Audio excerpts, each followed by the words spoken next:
Bonsoir chers frères et sœurs en Christ, que la grâce et la faveur de Dieu soient sur vous, ainsi que la paix de Christ. Alléluia. Bienvenue à votre émission Temps de réveil de ce soir, cette émission où Dieu manifeste sa gloire, où Dieu révèle sa présence. Cette émission dans laquelle Dieu nous donne une parole qui change quelque chose dans notre destinée, parce que au commencement, comme vous le savez, était la parole. La parole était avec Dieu, la parole était Dieu. Et donc, dans tout ce que l'Esprit de Dieu veut faire quelque part, quel que soit l'endroit, la ville, le pays ou le quartier, Dieu procède par une parole. Dieu dit et la chose arrive. Dieu ordonne et la chose existe. Et ce soir, Dieu veut ordonner quelque chose. Dieu veut attirer quelque chose. Prions et rentrons dans cette dimension prophétique au nom de Jésus. Père, je veux te bénir pour un homme, pour une femme, pour une jeune fille, pour un jeune homme, quel que soit l'endroit où la personne se trouve. Merci de permettre cette émission au travers de laquelle tu apportes la vie qui vient de toi. Nous sommes dans la semaine de Pâques et je veux te rendre toute la gloire pour ta résurrection, pour ta mort. À toi la gloire, à toi la gloire, à toi l'honneur. Au nom puissant de Jésus-Christ de Nazareth. Amen. Amen. Soyez bénis, vous tous qui suivez cette émission, vous qui m'envoyez des messages. Vos témoignages sont reçus avec vraiment de la joie, parce que chaque témoignage que vous envoyez est une édification pour notre vie. Voilà. J'aimerais préciser aussi à ceux qui sont en train de me suivre que dans cette semaine de Pâques, il y a une grande veillée que Dieu m'a mis à cœur d'organiser, une veillée qui aura lieu précisément à Bingerville au quartier Blanchon B. Pour participer à cette veillée dont le thème est, bien évidemment, résurrection, il faudra simplement appeler au plus 225 78 18 12 29 ou m'écrire par WhatsApp au plus 225 05 22 59 93. Cette veillée est une veillée de résurrection. Nous avons cette veillée pour toucher à tout ce que la mort a osé toucher. Cette veillée pour révéler la puissance de la résurrection. Pendant cette veillée, Dieu manifestera le règne et l'œuvre de la croix afin que chacun de vous, chacun de nous soit impacté, soit touché par la grâce et la faveur de Dieu. Ça sera ce vendredi qui arrive là, à partir de 22 h à Bingerville, au quartier Blanchon. Ne dis pas c'est loin, ne dis pas je ne connais pas. Tu peux ne pas connaître un endroit, mais si tu es déterminé à recevoir une grâce qui se situe quelque part, tu feras l'effort de te déplacer. Voilà, nous entrons dans le message de ce soir, et notre texte est dans le livre de Luc chapitre 13. Et je fais la lecture à partir du verset 10. Luc chapitre 13, verset 10. Jésus enseignait dans une des synagogues le jour du sabbat. Luc 13, verset 11. Et voici, il y avait là une femme possédée d'un esprit qui la rendait infime depuis 18 ans. Elle était courbée et ne pouvait pas du tout se redresser. Pourquoi est-ce que je prends ce message? Je veux préciser quelque chose à quelqu'un. Chaque action que Dieu veut mener est basée sur un type de parole que Dieu donne. Et donc, on peut connaître la pensée de Dieu quand nous avons la parole de Dieu. Parce que c'est ce que Dieu pense qu'il dit. Et dès l'instant que tu entends ce que Dieu dit, tu peux savoir ce que Dieu pense. Lorsqu'un orateur se tient devant vous, comme ce soir, je suis en train de le faire, quand un serviteur de Dieu s'arrête devant toi, à cet écran que tu es en train de suivre, et que ce serviteur prend un test, il faut que tu saches que le test que le serviteur prend révèle l'orientation de l'onction ou l'orientation de la puissance de Dieu. Lorsque Dieu dit par la bouche du prophète Élisée à un homme qu'on appelle Naaman, pour toi qui as lu l'histoire, un homme qui s'appelait Naaman, un homme très riche, bien placé, était venu voir le prophète Élisée, et cet homme était malade, cet homme avait de la lèpre, il était malade, et quand cet homme est arrivé, cet homme voulait rencontrer Élisée, et Élisée lui a dit, tu n'as pas besoin de me rencontrer, mais va te plonger 7 fois dans le Jourdain, et tu seras guéri. Et la Bible dit que cet homme était fâché, parce qu'il pensait que Élisée et lui se rencontreraient. Il est malade. Il veut voir Élisée. Et Élisée refuse de le rencontrer. Mais Élisée lui dit d'aller se plonger combien de fois? 7 fois dans le Jourdain. Cet homme est fâché. Il se dit, je suis venu voir Élisée. Élisée ne m'a pas reçu. Et il me dit d'aller me plonger 7 fois dans le Jourdain. Mais en fait, Élisée lui a dit de se plonger 7 fois dans le Jourdain, parce que c'est là que se trouvait l'onction de Dieu pour lui. C'est dans ce Jourdain, en se plongeant 7 fois, que la puissance de Dieu serait relâchée. La parole que Élisée avait libérée ce jour-là montrait le lieu où se trouvait la manifestation de Dieu. Dans la parole donc d'un serviteur de Dieu, dans l'obéissance à ce qu'un serviteur de Dieu dit, se trouve un exaucement. Pourquoi? Parce que dans chaque parole d'un véritable oint se trouve une pensée de Dieu, une orientation de Dieu. Et lorsque cet homme appelé Naaman est allé obéir à ce que Élisée lui a dit, cet homme a été guéri après cette plongée 7 fois. Qu'est-ce que ces deux histoires ont à voir avec ce que je suis en train de dire? Le texte que je viens de lire parle d'une femme qui est courbée depuis plusieurs années, c'est-à-dire 18 ans. Elle est malade. Et ce texte parle d'un homme qui s'appelle Naaman qui est malade. Il y a donc 2 malades dont je suis en train de parler et que Dieu me pousse à nommer Naaman et cette femme courbée. Naaman était malade, mais d'une maladie naturelle. Naaman était atteint d'un mal qui n'était pas spirituel. Et cette femme que nous voyons dans le livre de Luc chapitre 13 est malade d'une maladie spirituelle. Parce qu'à l'origine de la maladie de cette femme, qui est malade depuis 18 ans, se trouve un esprit impur, un démon, un esprit du mal, un esprit des ténèbres, avait courbé cette femme. Et pendant 18 ans, elle était courbée, elle n'arrivait pas à se redresser.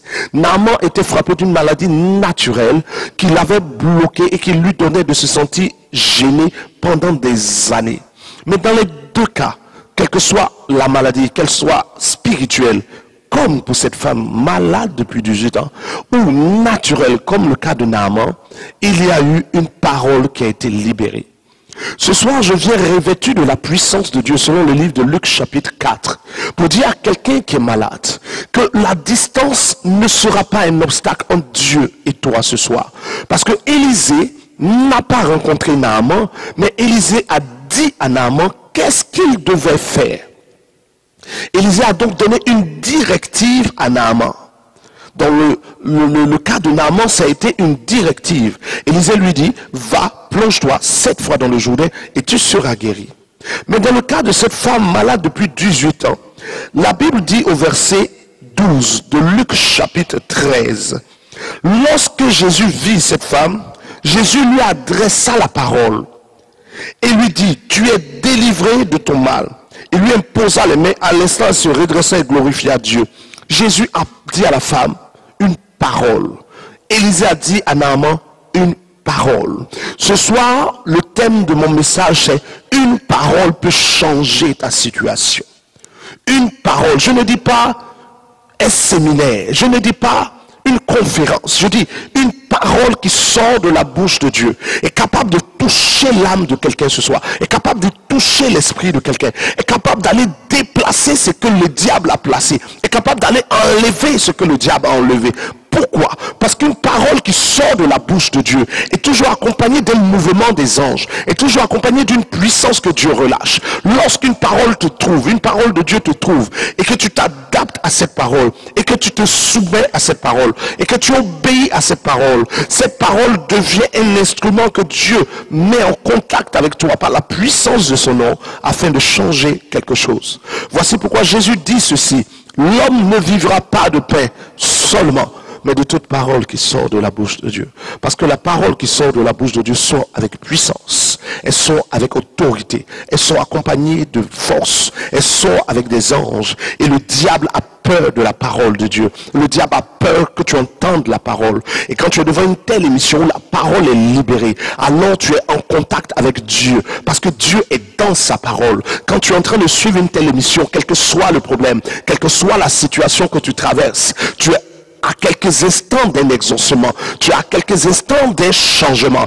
Les démons qui t'attaquent, les esprits d'infimité, les esprits de maladie, quel que soit le nombre, savent pendant que je suis en train de parler que tu m'écoutes, ils savent que leur temps est compté parce que la puissance de Dieu est cachée dans la parole de Dieu.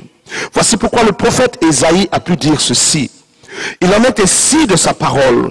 Lorsque Dieu est en train de parler, sa parole ne retourne pas à lui sans avoir accompli ce pourquoi il a envoyé. Ésaïe 55, versets 9 à 11. Quand donc une parole quitte le ciel, c'est qu'il y a une adresse, il y a une personne, il y a une destination, il y a une situation pour laquelle cette parole quitte le ciel. Et quand la parole trouve la terre, trouve le cœur, trouve la personne pour laquelle elle est sortie, cette parole accompagnée de puissance va venir frapper la situation, va venir toucher le problème, va venir toucher l'état dans lequel tu te trouves, pour lequel tu soupires depuis un moment vers Dieu. Et ce soir, je crois que tu es cette personne. Oui, je parle de toi, je ne parle pas de quelqu'un d'autre. Je crois fermement que tu es cette personne, parce que tu es là où il faut, au moment où il faut. Une parole arrive, un miracle te cherche, une guérison te cherche. Cette femme était quelque part malade depuis 18 ans. Elle ne s'attendait pas à sa guérison, mais elle a croisé quelqu'un qui a l'onction. Elle a croisé le Seigneur de gloire. Elle a croisé quelqu'un qui a l'autorité sur les démons. Elle a croisé Jésus-Christ de Nazareth. Et dès cet instant, elle était en contact. C'était un compte à rebours. Elle était à quelques instants de son miracle. Mais depuis 18 ans, elle est malade. Elle n'espère plus la guérison. Elle n'espère plus le miracle. Mais en quelques instants, Dieu, Jésus, revêtu de puissance, a changé son histoire. Peut-être que tu n'espères plus quelque chose. Tu ne t'attends plus à ce miracle. Tu ne t'attends plus à cette guérison. Pendant longtemps, tu as espéré cela. Mais à quelques instants, là maintenant, Jésus est en train de te dire, tu es sur le point d'expérimenter une guérison. Je t'assure, tu es sur le point d'expérimenter un miracle. Et de ton incrédulité, de passer à la foi. Cette femme, depuis 18 ans, courbée, a été instantanément guérie. Pourquoi? Parce qu'une parole a quitté la bouche de Dieu pour sa destinée. Naaman est venu rencontrer Élisée. Et Naaman s'est dit, si je rencontre Élisée, il priera son Dieu et je serai guéri. Mais Élisée n'est pas sorti. Peut-être que tu es dans un pays quelque part, comme plusieurs qui m'ont écrit, je reçois beaucoup de messages, beaucoup me disent, prophète, j'aimerais te rencontrer, j'aimerais te rencontrer. Oui, il est important de rencontrer un homme de Dieu, et même de prier dans une communauté où tu sais que l'homme de Dieu qui est là-bas prêche un message vrai. Mais parfois, bien que tu veuilles me rencontrer, tu n'y arriveras pas. Mais même si nous ne sommes pas arrivés à nous voir, comme Élisée n'a pas pu voir Naaman, et Naaman n'a pas pu voir Élisée, la directive que je vais te donner ce soir, chaque chose que je te dirai, auquel tu obéiras, libérera la puissance de Jésus-Christ de Nazareth. Jésus lui imposa les mains. À l'instant, elle se redressa. Alléluia. 18 ans de limitation qui se sont arrêtés en un instant. Écoutez-moi bien, peuple de Dieu, depuis un moment, je reçois beaucoup de messages, un peu sur WhatsApp, un peu partout, de plusieurs pays. Et quand je m'approche du Seigneur, le constat que je fais, c'est que beaucoup de chrétiens souffrent juste parce qu'ils n'ont pas eu un contact avec la puissance de Dieu. Parfois, cela est dû à l'endroit où tu pries. Parfois, cela est dû à ton manque d'obéissance à Dieu. Parfois, cela est dû à ta négligence. Mais parfois, cela est dû au fait que tu as besoin de quelqu'un pour t'encadrer. Tu as besoin de quelqu'un pour t'orienter. Tu pourras m'écrire au plus 225 05 22 59 93. Envoyer ton sujet. Plusieurs m'ont déjà envoyé leur sujet. À plusieurs, j'ai déjà répondu. Plusieurs ont commencé à me faire des retours de confirmation de grâce de Dieu. Toi qui m'as écrit et qui trouve que je ne t'ai pas encore répondu, sache que je prie quand même pour toi et le Seigneur est fidèle. J'aimerais te demander à toi qui vas m'écrire aujourd'hui, après ce que Dieu va faire pour toi, de ne pas m'envoyer de notes vocales. Note vocale, non. Envoie-moi un message écrit pour que je puisse te répondre. Je ne réponds pas aux notes vocales. Voilà, tu m'envoies une note vocale, je ne pourrai pas répondre. Voilà, donc tu m'envoies un message écrit. Voilà, et je te répondrai. Toi qui as besoin d'encadrement, qui as besoin d'être soutenu, écris-moi au plus 225 05 22 59 93. Envoie-moi ton sujet. Et dès l'instant que le Seigneur va faire une grâce pour toi, même dès ce soir, n'oublie pas de m'envoyer ton témoignage au plus 225 05 22 59 93. Je veux aussi dire à tous ceux qui me suivent dans toutes les nations que je m'apprête à faire une tournée en Afrique et en Europe. Quel que soit le pays où tu es, si tu veux que le ministère Hope, c'est-à-dire mon ministère, arrive dans ton pays ou dans ta ville pour organiser une croisade, une veillée, un moment extraordinaire de présence de Dieu, écris-moi au même numéro, au plus 225 05 22 59 93 et selon la grâce de Dieu, nous organiserons, moi et mon équipe, un déplacement pour arriver dans vos pays, dans vos nations, dans vos villes, au nom puissant de Jésus. Rendez-vous pour ceux qui sont sur Abidjan ou Béjarville ce vendredi pour la grande veillée de résurrection à partir de 22h. Revenons à notre texte. Jésus donc ce soir est en train de dire ceci au travers de sa parole, qu'il veut guérir quelqu'un. Quelqu'un qui est malade d'une maladie spirituelle. Dieu veut guérir quelqu'un qui est malade d'une maladie spirituelle. Quelqu'un qui est bloqué d'une limitation qui vient d'un esprit impur. La Bible dit que cette femme était courbée depuis 18 ans. Étant courbée, elle ne pouvait pas se redresser. Donc même si elle faisait le linge et qu'elle veut prendre son habit, elle ne peut pas prendre. Elle ne peut pas se déplacer. Il y a beaucoup de choses qu'elle ne peut pas faire. Il y a certains d'entre nous qui sont courbés spirituellement, bloqués spirituellement. Et malgré que tu es zélé pour Dieu, malgré que tu aimes Dieu, tu pries, tu jeûnes, tu fais tout, rien n'avance. Tu as besoin d'une impactation. Tu as besoin d'une puissance manifestée de Dieu qui vient briser le joug. Et ce soir, je m'apprête à prier pour toi. Dieu veut aussi guérir ces personnes qui sont malades de maladies naturelles, des gens qui sont malades de maladies héréditaires, des gens qui souffrent de maux qu'ils n'ont pas engendrés. Le Seigneur est sur le point de faire quelque chose pour toi.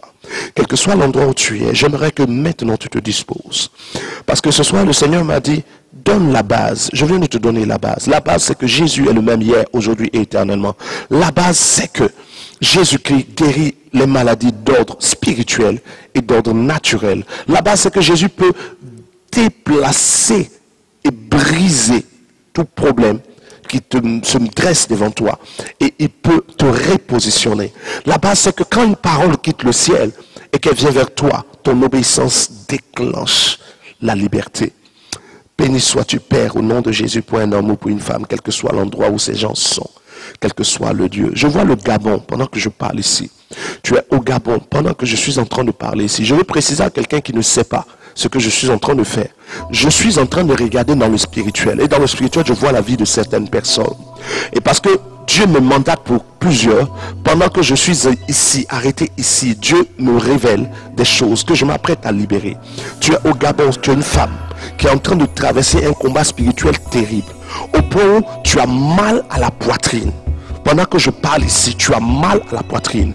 Lorsque tu respires, c'est comme si tu n'arrives pas à bien tirer de l'air. C'est une oppression démoniaque. Pendant que je parle au nom de Jésus-Christ de Nazareth, ce qui t'arrive là va s'arrêter maintenant. Je ne dis pas demain, je ne dis pas dans 10 minutes, je ne dis pas dans 20 minutes, je dis maintenant. Pourquoi? Parce que je viens contre ces esprits au nom du Seigneur Jésus. Je ne viens pas avec ma puissance, je viens avec la puissance de celui qui est ressuscité. Ce mal que tu as à la poitrine est un sort qui t'a été lancé. Au nom de Jésus-Christ de Nazareth, je déclare dans ta poitrine la puissance de Dieu comme une main spirituelle qui se pose, comme un ange touche ta poitrine.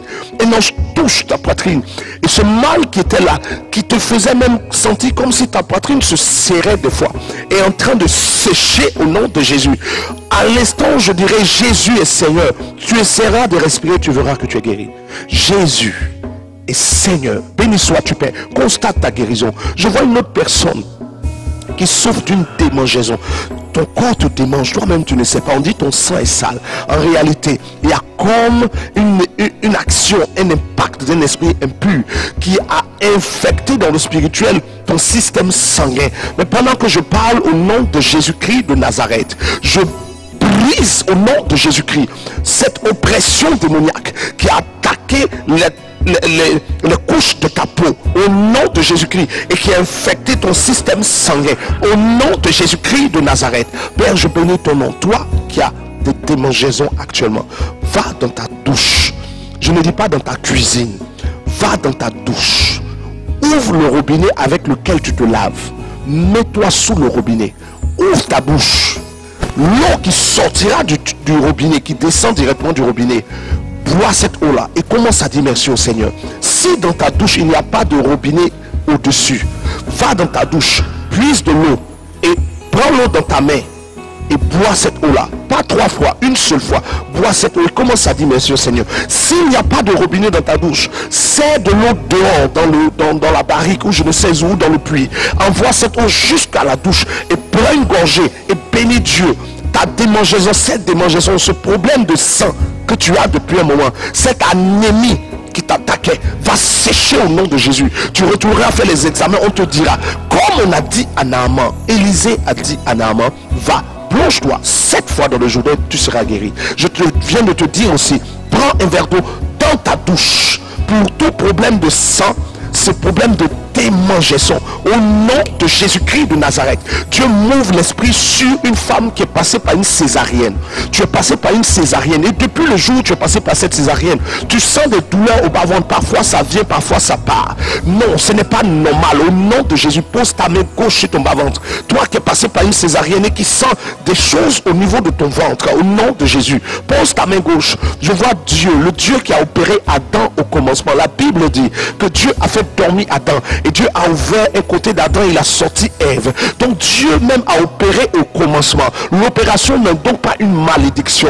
Au nom de Jésus, je prie que le Dieu qui a opéré Adam et qui a refermé le côté touche ton bas-ventre maintenant. Quel que soit là où se trouvait le mal, au nom de Jésus, je menace l'esprit d'infimité qui attaque tes entrailles et qui ne veut plus que tu enfantes. Sors maladie au nom de Jésus. Je dis sors infimité au nom de Jésus. Sors limitation de sorcellerie dans le nom puissant de Jésus. Retire ta main gauche, appuie dans ton ventre, appuie. Tu vas voir que la douleur a disparu. Je parle à un homme qui a un problème à la nuque. C'est comme si il y a une chaleur et une douleur qui vient de temps en temps. Et au nom de Jésus-Christ, c'est une œuvre de sorcellerie qui t'attaque. Les sorciers ont décidé que tu tournes en rond, et pendant que tu dors, il y a comme une lourdeur, un poids, une chaleur pas possible qui t'attaque. Mais au nom de Jésus-Christ de Nazareth, j'oppose la puissance de Dieu à la puissance de ces esprits qui se sont levés contre toi. J'oppose la puissance de Dieu à la puissance de ces principautés, de ces autorités, de ces esprits méchants dans les lieux célestes. Je prophétise sur ton lit, je prophétise sur ta nuit, je prophétise que l'ange de l'Éternel vient changer les choses. Tu dors en paix, tu te lèves en paix. Au nom de Jésus, tu sauras qu'un prophète a prié pour toi ce soir. Béni sois-tu, Père. J'aimerais maintenant demander à tous ceux qui sont malades, quelle que soit la maladie, quelle que soit, je dis bien, quelle que soit la maladie, prends ta main gauche et pose ta main gauche sur ta poitrine simplement, quelle que soit. Ne dis pas mais pour moi, non, quelle que soit la maladie. Et pendant que ta main gauche est posée sur ta poitrine, prends ta main droite et pose-la sur ton nombril. Sur ton nombril, c'est-à-dire tu descends ta main droite sur ton nombril, ta main gauche sur ta poitrine. La main gauche sur ta poitrine, tu la gardes, la main droite sur ton nombril, et tu ne fermes pas les yeux, et tu me regardes, garde les yeux sur moi. La Bible dit dans le livre des Actes des Apôtres, Actes chapitre 3, que comment il s'appelle, Pierre et Jean montaient au temple, et ils ont croisé un homme qui était paralytique, et Pierre et Jean lui ont dit, regarde-nous. Je n'ai ni or ni argent, mais ce que j'ai, je te le donne. Ils n'ont pas dit à cet homme de fermer les yeux. Ce soir, ne ferme pas les yeux. Au nom de Jésus-Christ de Nazareth, quelle que soit la maladie qui est sur toi, commence à regarder comment la maladie tu la sens. Si c'est une douleur, constate déjà où se trouve la douleur, parce qu'après ma déclaration tu constateras que mon Dieu est puissant. Mon Dieu n'est pas limité, mon Dieu n'est pas limité par le temps, mon Dieu n'est pas limité par la distance, mon Dieu n'est pas limité par la puissance des ténèbres. Non, c'est mon Dieu qui limite les ténèbres. Au nom de Jésus-Christ de Nazareth, infimité, quel que soit le pays, la nation où tu te trouves, où se trouve cet homme, où se trouve cette femme, quelle que soit l'alliance de la famille, quelle que soit l'alliance des ancêtres dans lesquels tu es rentré pour posséder la santé de cet homme, pour posséder la santé de cette femme, quelles que soient les erreurs que cette personne a faites, je m'appuie sur cette période de Pâques, sur le sang de l'agneau, et j'entre dans une dimension super prophétique. Au nom de Jésus, je viens arracher les membres de quelqu'un. Tes membres ont été pris et vendus dans le spirituel, mais au nom de Jésus, j'arrache tes membres aux membres de ta famille, j'arrache tes membres aux œuvres de l'infimité, et ce que tu ne pouvais pas faire comme geste, les efforts que tu ne pouvais pas faire, les mouvements que tu ne pouvais pas faire, je prophétise et je déclare que maintenant tu peux les faire. Infimité, sors au nom de Jésus, quitte son bas de dos, quitte ses mains, sors des membres de cette personne. Je déclare sur quiconque est malade, car à l'instant où je dis Amen, il y a un mouvement de Dieu vers toi. À l'instant où je dis Amen, la puissance de Dieu accompagne les directives. Père, au nom de Jésus, que aucun malade qui croit réellement en toi ne reste malade. Je prophétise la santé. Tu déclares que par tes maîtres ici nous avons la guérison.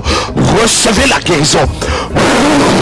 Recevez le souffle de Dieu là où vous êtes. Recevez le souffle de Dieu. Reçois la vie au nom de Jésus-Christ de Nazareth. Père, merci. Je veux te demander, toi, maintenant qui avais la main gauche, d'enlever la main gauche sur ta poitrine, d'enlever la main droite sur ton nombril et d'aller te laver. Si tu t'étais même déjà lavé, fais l'effort à cette heure-là. Va prendre un bain. Et pendant que tu seras en train de te laver, chante un chant de remerciement.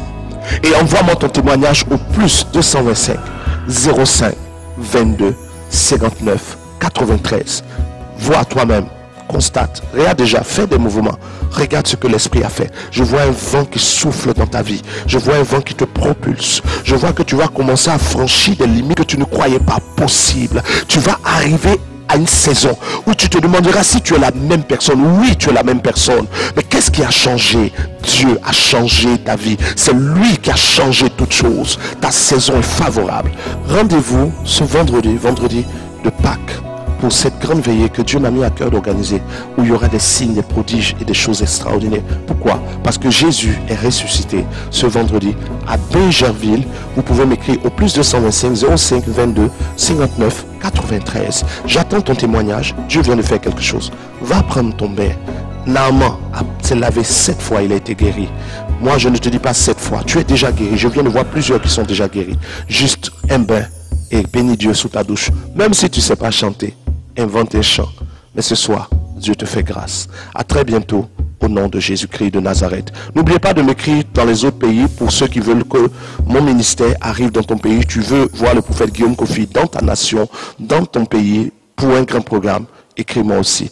Dieu vous bénisse. Vous aimez le ministère du prophète Guillaume Kofi et vous êtes bénis par ses enseignements. Ce que tu vis n'est pas ta position. Tu sens que ce que tu vis n'est pas ton histoire. Parce que dans ton cœur, tu soupires après quelque chose d'autre. Tu envoies le feu, tu brises, tu casses. Mais ta vie ne va jamais changer. Parce que tant que le diable a quelque chose en toi, le diable pourra prendre tout ce qu'il veut en toi. Tapez dans votre barre de recherche Facebook prophète Guillaume Kofi. Aimez sa page et accédez à un univers d'édification, d'enseignement, de prédication et de manifestation de la puissance de Dieu pour votre édification. Prophète Guillaume Kofi. Si une parole quitte le ciel, c'est qu'il y a une adresse quelque part pour laquelle elle a quitté le ciel. Est-ce que la personne qui a l'adresse de cette parole est là? Rendez-vous tous les dimanches de 9h30 à midi à Hongrie, Carrefour, Mao.